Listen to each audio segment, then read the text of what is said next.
Yo yo yo! Today we'll check out the function of bones. Let's go!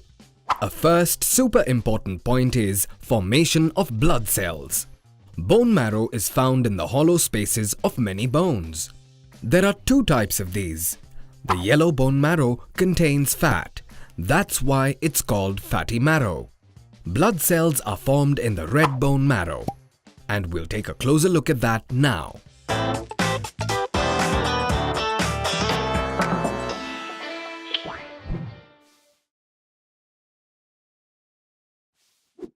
The formation of blood cells is an incredibly important function. The red bone marrow is the most important organ for the formation of blood cells in humans. This means that almost all human blood cells are produced in the bone marrow. And here's how it works.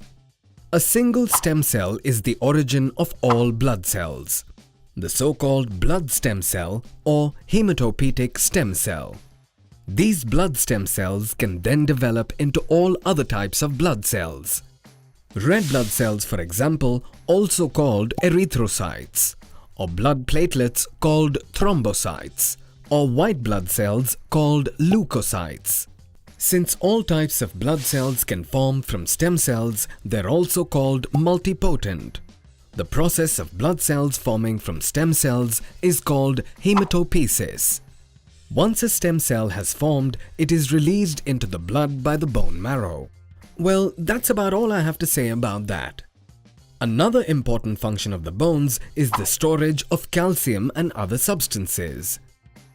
It pays off to remember calcium and magnesium, for example.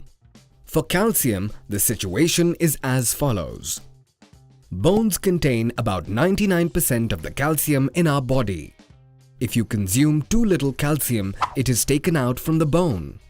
This weakens the bone and makes it easier to break. So, it's better not to let your calcium intake drop too low.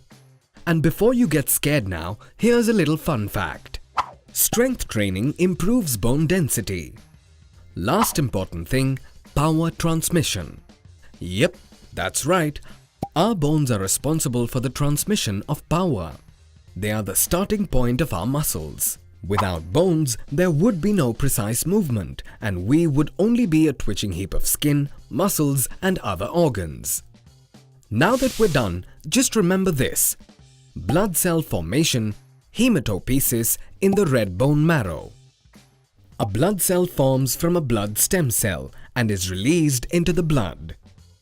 Storage of calcium and other important substances. Power transmission. Good going! I hope you guys learned something. Have fun with our other videos on topics like bones, humans, organs, and so on. Go for it!